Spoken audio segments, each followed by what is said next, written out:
economía nacional, de la ausencia de inversión, de un año como este que se espera que sea de recesión. Y hay otro fenómeno que tiene que ver con la salida de capitales del país, que esto comenzó con el estallido, siguió con la pandemia y que no ha cejado. Hoy día el gobierno ha dado a conocer algunas cifras señalando que ha disminuido la salida de capitales, pero el dato es que los capitales siguen saliendo. Y la pregunta es, ¿y los que ya salieron, ha retornado alguno? Uno puede decir, oye, no están saliendo tanto ahora. Bueno, quizás porque quedan menos también para salir. Claro, y los que pueden haber, los que pueden haber ingresado, que aquí es donde muchas veces se genera la confusión, son efectivamente ha llegado plata, pero no es que sea del retorno propio de quienes ya se fueron. No sé si me explico. Sí. Y que es porque muchas veces con proyectos que ante la crisis hay una oportunidad de compra también. Si lo miramos en términos de energía, hay una capacidad de la energía para mover la economía que se fue, estos capitales que se fueron. Esa energía no ha vuelto. Ha llegado otra, sí, pero el suma y resta es negativo.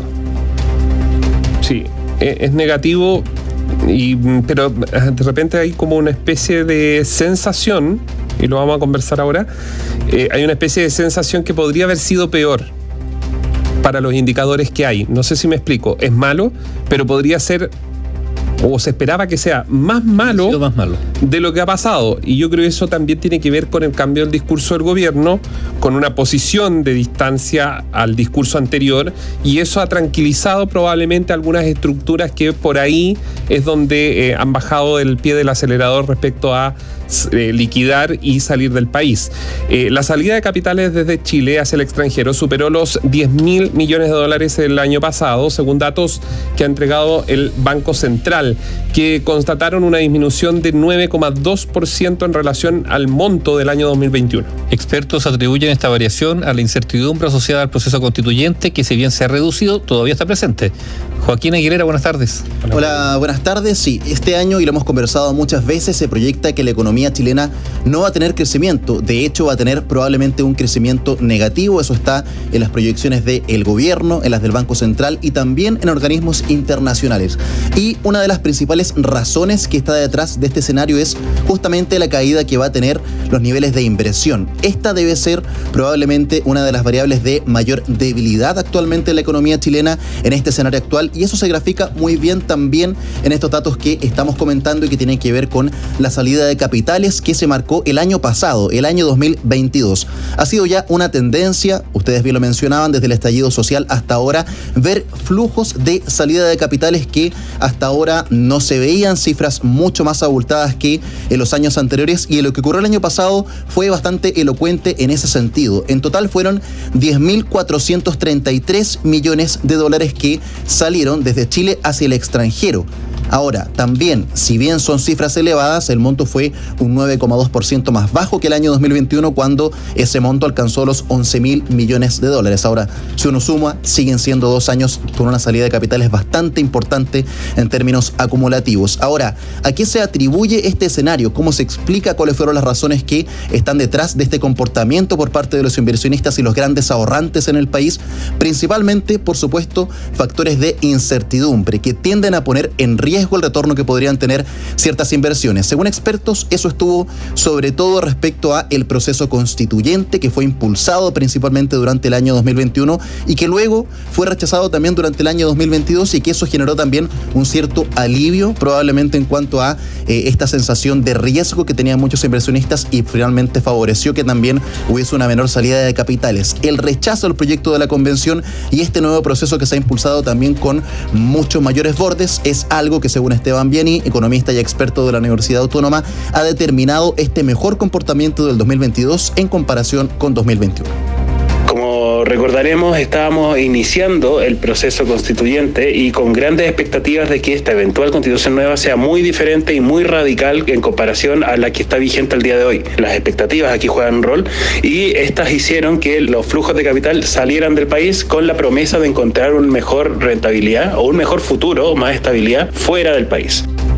Ahora, por otra parte, más allá también de esta variación anual, vale mirar también la tendencia que viene siendo sostenida. De hecho, si uno mira lo que ha ocurrido desde el año 2020 a la fecha, en términos acumulativos, son ya 30.000 millones de dólares los que se han registrado en cuanto a salida de capitales en la economía chilena. Y de hecho, probablemente una de las cifras más elocuentes en este caso es comparar estos 10.400 millones que salieron el año 2022 con, por ejemplo, lo que se registraba el año 2019, siendo incluso un año marcado por el estallido social que generó cierto riesgo. Aún así fueron solamente 1.700 millones de dólares los que salieron de la economía chilena, es decir, una diferencia bastante importante. En ese sentido, Jorge Germán, economista de la Universidad de Chile, atribuye este escenario, el escenario actual, principalmente a que la discusión constitucional se ha despejado, ha señalado cierta mayor seguridad respecto a lo que era el año 2021, pero todavía no se resuelve y sigue abierta junto con otras incertidumbres que tienen que ver, por ejemplo, con la agenda de reformas del gobierno.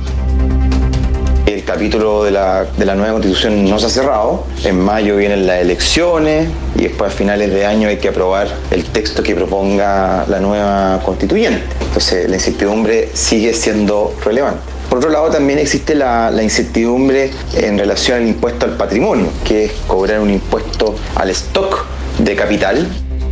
Ahora, queda incertidumbre por despejar. Eso lo dejan claro en el gobierno respecto a las proyecciones que tienen también respecto a la inversión este año, donde de todas formas destacan también las cifras positivas. Por ejemplo, el hecho de que la inversión extranjera directa aumentó un 12% el año pasado. De hecho, alcanzó su nivel más alto desde el año 2015 con 17.000 millones de dólares. Además, el hecho de que también, como lo conocíamos esta semana, el riesgo país ha ido bajando. Volvimos a superar, por ejemplo, a Perú y Panamá con los niveles de riesgo en cuanto a la seguridad que tiene invertir en nuestro país, y volvimos a ocupar los lugares más bajos de la región en cuanto a los lugares más seguros para invertir dentro de América Latina. Son noticias que, según el ministro de Hacienda, Mario Marcel, vale la pena destacar y que responden también no solamente al escenario internacional, sino que al trabajo de ajuste que se ha hecho internamente en la economía.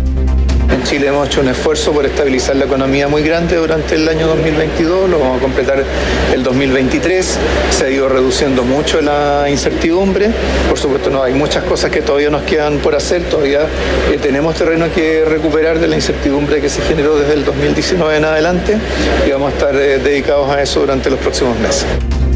Ahora, de este análisis que hace el gobierno probablemente se desprende lo que ustedes también decían. Claramente queda trabajo por hacer. ¿Es la economía chilena hoy día más o tiene más incertidumbre que hace 3 años?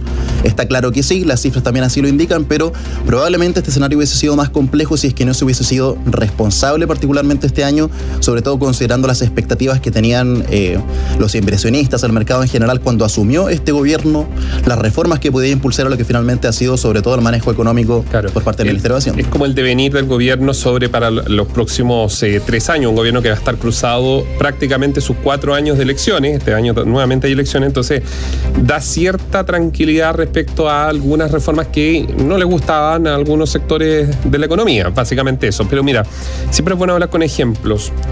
Entre noviembre y diciembre del año 2019, es decir, posterior al 18 de octubre, salía en promedio, promedio mensual 3.000 millones de dólares. Desde enero del 2020 hasta más o menos abril, la cifra se disparó a 9.000 millones. Esta es plata de Chile que salía hacia afuera. Y luego vino el pic de que pasó en el mes de mayo, del mayo en adelante, que llegó a 20.000 millones de dólares la salida de recursos de Chile al extranjero. ¿Dónde? Estados Unidos, nos preguntan, Portugal aparece dentro del mapa, Uruguay también, y así. Exactamente, y por ejemplo se destaca la cifra de inversión extranjera directa, que efectivamente ha aumentado, pero también es más o menos el doble de lo que también invierte Chile en otros países. Es decir que en la comparación de la inversión extranjera que llega al país, hay muchas inversiones o grandes fortunas quizás en el país que están eligiendo otros países de la región y no Chile. Han cambiado, lo leímos aquí en su minuto, la familia Luxit se fue también desde donde es su base principal. Siguen teniendo oficinas acá, siguen teniendo un modelo, pero su domicilio tributario, claro, lo cambiaron. Por eso lo que ha ocurrido, porque otros se fueron a Uruguay, perdón. Cencosud abrió un área sumamente importante para el futuro de la compañía, no acá. La tenía pensado acá, la fue a abrir a Uruguay. Que es hoy día el país que tiene el menor riesgo país en América Latina. Eso se ha manifestado en la tendencia. Y también respecto a las cifras del año pasado, que claro, si bien la salida de capitales fue menor, se acentuó también en la última parte del año pasado. Y ahí también algunos analistas ya tienden a explorar algunas alternativas respecto a que, por ejemplo, sí puede haber sido un factor el avance de la reforma tributaria, que claro, si bien el gobierno ha tenido un buen manejo económico, la verdad es que esa reforma todavía no termina de convencer a muchos, donde se ve, sobre todo hablando de salida de capitales, el impuesto al alto patrimonio, que sigue estando dentro de la reforma como un factor importante, como un tema que nos genera grandes confianzas también dentro de ese proyecto. Gracias, Joaquín. Gracias, Joaquín. Buenas tardes. Quería agregar otra cosa, que hoy día hubo un comité técnico donde se definieron tasas de intercambio para medios de pago. Esto quiere decir, para traducirlo en simple, como dice el Diario Financiero, bajarán los cobros de las tarjetas de débito, crédito y prepago. Esto puede interesar mucho a los auditores.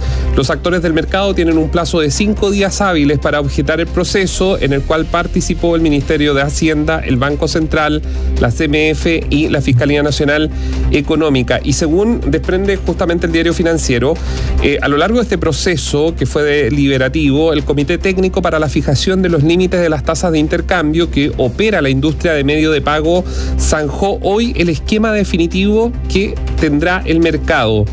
Justamente las TI, como se les conoce a las tasas de interés, corresponden a los ingresos que reciban los emisores de las tarjetas, ya sean bancos, casas comerciales y fintech, por cada transacción realizada con dichos plásticos, y son definiciones que se realizarán directamente por las marcas de la tarjeta que operan en nuestro país. Mediante un comunicado, el Comité Técnico informó que se iniciará un ciclo de reducciones en los límites definidos en justamente las tasas de interés de las tarjetas, que entrarán en vigencia el primer día del sexto mes siguiente a su publicación en el Diario Oficial. De esta manera, y transcurrido 18 meses, quedará como límite final en la tarjeta de débito un 0,35%, mientras que para crédito y prepago será de un 0,80%. O sea, hay una reducción con el uso de las tarjetas. Hay que esperar si es que hay una presentación por parte de las empresas, y si no, lo vamos a estar informando, va a ser publicado en el Diario Oficial.